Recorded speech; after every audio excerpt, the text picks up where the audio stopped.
नमस्कार मित्रों, आप सभी को मेरे चैनल पर बहुत बहुत स्वागत करती हूँ।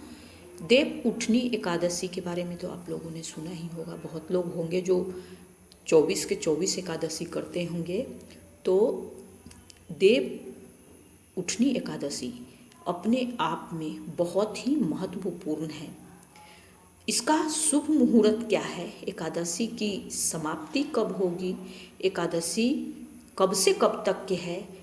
11 नवंबर सोमवार 6:46 से शुरू होगी एकादशी तिथि और एकादशी तिथि की समाप्ति दिन मंगलवार 6:04 पर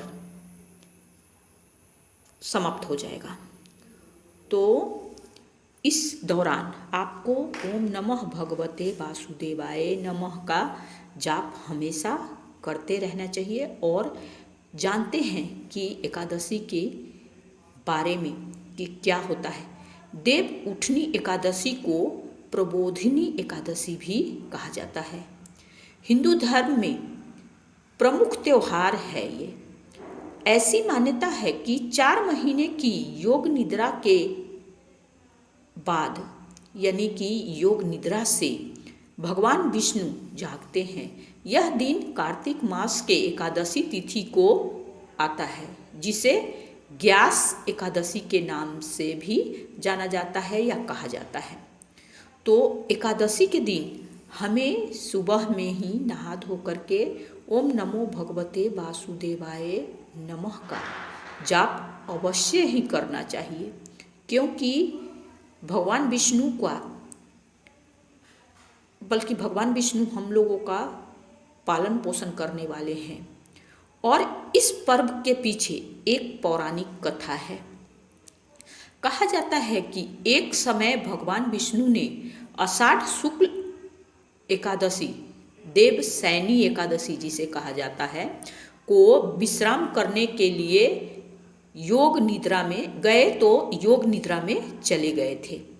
उनकी इस निद्रा के दौरान भगवान शिव और अन्य देवी देवता सभी प्रकार के कार्य किए, लेकिन इस समय राक्षसों का अत्याचार बढ़ गया था। जब भगवान विष्णु कार्तिक शुक्ल एकादशी देवउठनी एकादशी को जागते हैं, तब उनके जागरण से सभी देवी देवता और सारे संसार में ऊर्जा का संचार होता है। उनके भक्त भी ऊर्जावान हो जाते हैं। ऐसी मान्यता है, हमारे शास्त्र के हिसाब से बहुत ही महत्व रखता है देव उठनी एकादशी। एक और मान्यता के अनुसार देव उठनी एकादशी के दिन भगवान विष्णु और माता तुलसी की विवाह होता है। मान्यताओं के अनुसार माता तुलसी भगवान विष्णु की पत्नी मानी जाती हैं और इस दिन तुलसी विवाह को उत्सव की तरह इंसान मनाते हैं, जहाँ कहा जाता है कि तुलसी की विवाह करने से घर में सुख समृद्धि और शांति आती है।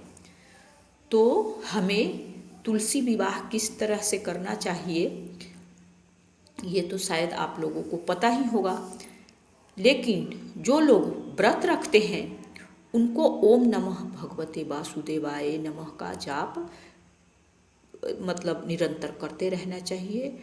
और दान पुण्य जो आप कर सकते हैं, इस दिन दान के 2 गुने फल मिलते हैं। अगर हम एक दान किए तो उसके 2 गुने फल मिलते हैं। इस दिन लोग व्रत रखते हैं, पूजा अर्चना करते हैं और घरों में तुलसी के पौधे के पास दीपक जलाते हैं।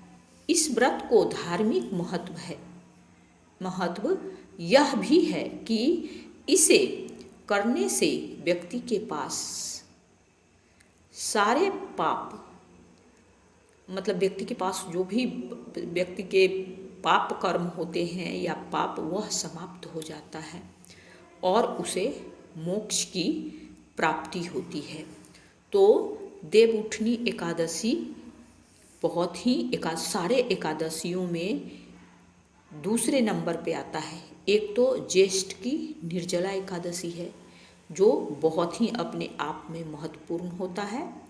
और दूसरे नंबर में ये एकादशी आता है देव उठनी एकादशी। इस व्रत को करने से मन वांछित फल प्राप्त होता है और विष्णु लोक में कहा जाता है कि विष्णु लोक में इंसान को जगह मिलती है। तो ये सब हमारे सनातन धर्म में मान्यता है, और मान्यता ही नहीं बल्कि बहुत लोग इसके अनुसरण भी करते हैं। तो हम लोगों को जितना हो सके अपने धर्म का पालन करना चाहिए। और ओम नमः भगवते वासुदेवाय। अगर आप व्रत ना भी रख पा रहे हैं तो नहा धो करके कोई ऐसा काम ना करें जिससे कि किसी को दुख पहुँचे, तकलीफ पहुँचे। तो चलिए, धन्यवाद।